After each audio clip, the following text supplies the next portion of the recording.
think Demba Sabally is, if you want to talk about... But he sounded very angry, though. Well, because they were not happy I couldn't care if Demba Sabally was angry or not because he's a comical figure. I mean, if you want an, somebody who epitomizes incompetence and lack of responsibility for their portfolio, you will have no better candidate than Demba Sabally.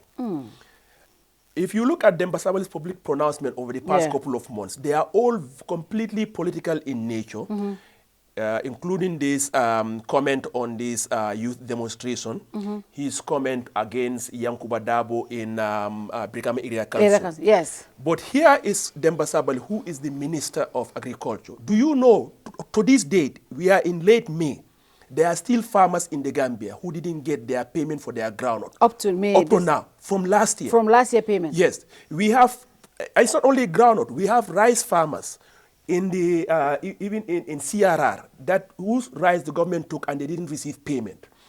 We have people in the Gambia here, women who want to work in women garden, who don't have basic things like borehole, don't have water to water their vegetables, who don't have a proper fence. You know, we have thousands of tons of vegetables that are rotting on a daily basis because proper cold storage is not there. Our agricultural productivity in rice is the lowest in ECOWAS. Our groundnut production that we are having currently on the Adama Barrow is less than half of what we had on the Yaya Jammeh. Groundnut production, annual groundnut production. The average annual groundnut production on the Yaya Jammeh was about 99,000 tons per year. On the Adama Barrow, is less than 50,000 tons per year. So here we have this Minister of Agriculture. He has nothing to say about the state of agriculture, about what the government is doing, whether things are improving or not. He has nothing to address the farmers in Badibu, in Fuladu, and other parts that were not able to receive the payments for their ground from last season.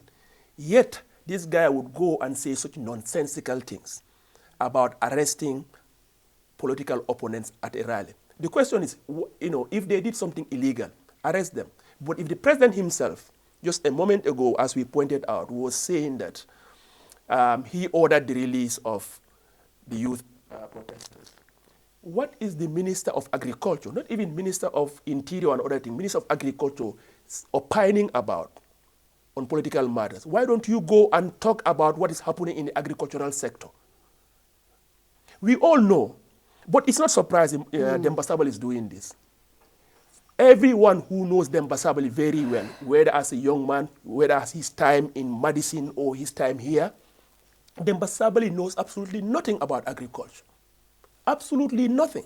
Demba Sabally is in the government for one and only one reason, because he defected from GDC and came. So as far as Barrow is concerned, he's a political feather cap.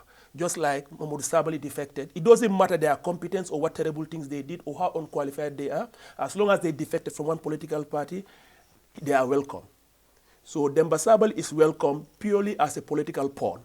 And he's doing that job very well because instead of going out there, even pretending he knows something about agriculture, he's doing the job the president brought him into cabinet for, which is one and only one reason, for political reason. So he's making political pronouncement. The only people who are poorer for that is the Gambian people. We are the ones suffering for it, for having to endure an incompetent person like Demba Sabally be in charge of an important portfolio like agriculture.